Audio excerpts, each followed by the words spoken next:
With Ninjago ended, a lot of fans are in tears. I know how you feel, guys. When my favorite LEGO theme, Adventurers, was cancelled, I felt the same way. But Johnny Thunder still lives because of the people who write about him. And trust me, I do not think the ninja are in any danger of losing fans who write stories about them.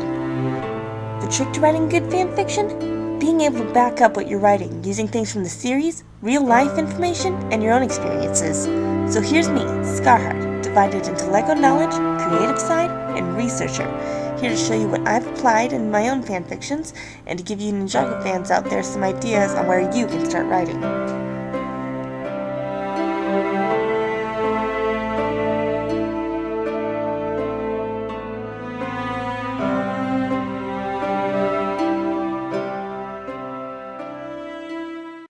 Hey guys, I just want to let you know before we begin, if I sound slightly different, or if I sound like I'm too close to the mic, it is because I have a brand new microphone.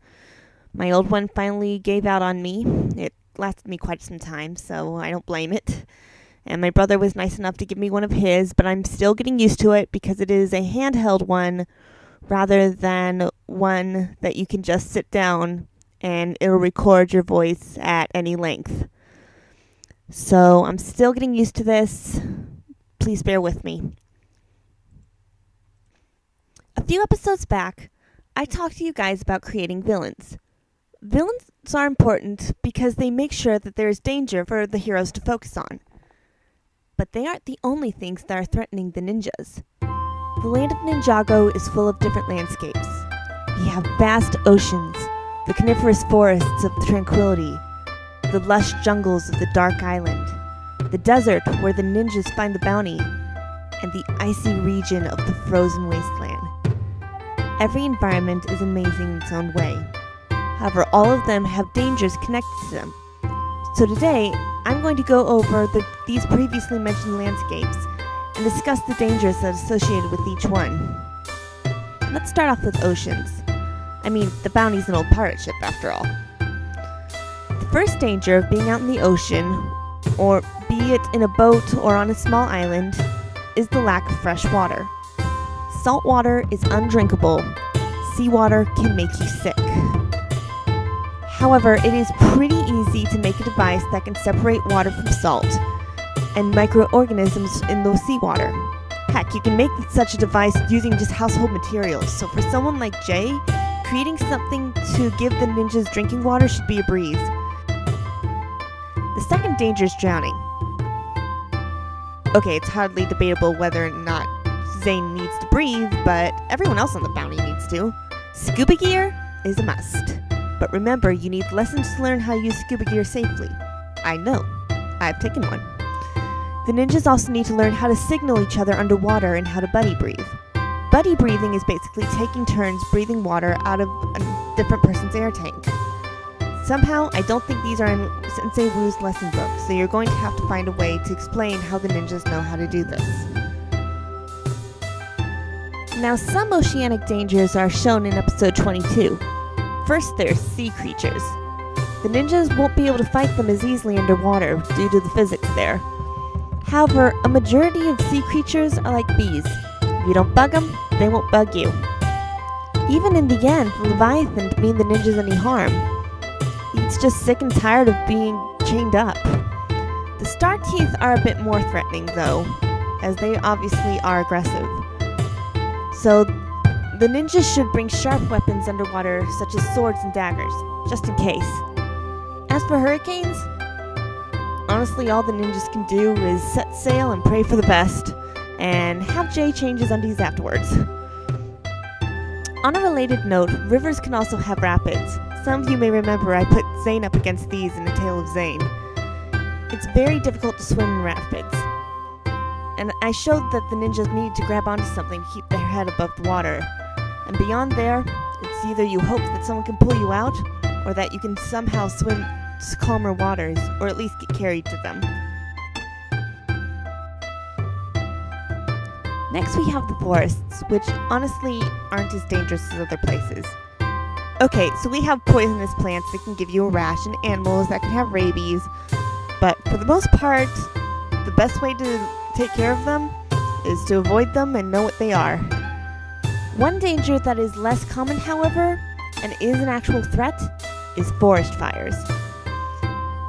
Now, while Shard and the Ultra Dragon can put these out, if the ninjas are in these fires without their dragons, they need to get out of the area fast. The next two environments I'll group together in order to save some time: jungles and deserts. Both of them are full of poisonous animals, which, like the oceanic animals, most of these won't bother the ninjas if they leave them alone. On top of that, the number of strange teas Sensei Wu knows about is bound to have a few antidotes in his collection. At least, that's what I figured. Both of them have another thing in common, though. Both of them are incredibly hot. Deserts do tend to freeze at night, but I'll get into freezing dangers in a little bit. Heat can cause damage in three main ways. First of all, there's sunburns, which really aren't too serious, and honestly, the ninjas are pretty covered up, so there's little risk of that anyway. Yeah, be more careful. Second, there's heat exhaustion. This happens when the body gets too hot over a long period of time. While the body does have a way to cool itself off, in human conditions like the jungle, or when it's simply just too hot anyway, it just won't be enough for your body, and they'll end up losing too much water and salt. Symptoms include heavy sweating, feeling tired out, nausea, headaches, and feeling like you're gonna faint. The cure is to cool down with cold drinks and placing cold wet cloths on the wrist and throat, where blood vessels are closest to the skin, and taking off extra clothes. If possible, sitting in the shade. Heat stroke is when the body heats up and it's too hard for the cooling mechanisms to work, and they simply stop working at all. The symptoms of heat stroke are the same as heat exhaustion, but there's panting and confusion with it as well. And a heat stroke does require a doctor's treatment. Deserts have two other dangers. First, there's sandstorms, which the best way to survive this is to hold hands and find shelter from the blowing sand. Second is dehydration or not getting enough water. Obvious cure is to drink more, however, if dehydration gets to the point where the victim is feeling confused and nauseated, which actually happened to me when I was 5 due to an illness, they need to see a doctor as well. Next, we get to my favorite: cold, icy areas such as mountaintops and the Arctic. Blizzards have the same rules as sandstorm, and with avalanches, the best that a person can do is make swimming movements to stay on top of the snow and hope for the best. So I'll skip over them and get to the medical facts, which are my specialty anyway. The two main conditions associated with cold weather are frostbite and hypothermia. Frostbite is when ice crystals form under the skin.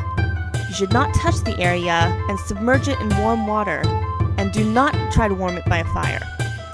Hypothermia is when the body gets too cold and can't warm up on its own effectively.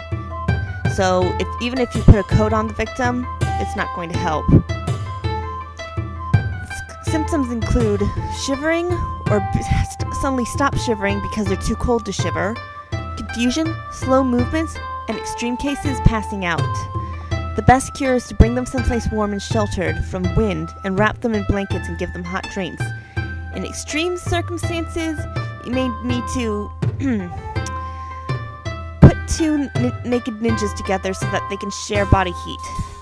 In this scenario, you need to keep it as PG-13 as possible, and please be respectful.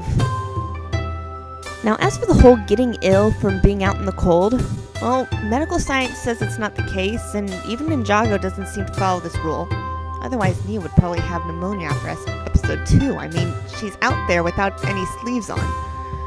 But having said that, this is fiction, and I'm pretty sure I'm not the only one who can say that they've seen cases that seem to be contradictory to science. So it's up to you whether getting cold or wet is a cause for illness, and really no one's going to argue with you. On a final note, there is evidence in the series that suggests the ninjas can't be hurt by their own elements. This would mean that Kai would be pretty resilient to heat, and Zane would be resilient to the cold effects of cold. Of course, you could argue that Zane's going to be resilient to cold anyway because he's at least partly robotic, but what's fun in that? So happy writing, and happy exploring different areas. Join me next time when I start kicking butt. So, going on the Zane as a cyborg theory, would he be resilient to cold anyway? No, the part of his brain that controls temperature is one I indicated as being organic, so only his ice element would save him. My question is, do Zane's robotic parts overheat? We think too much.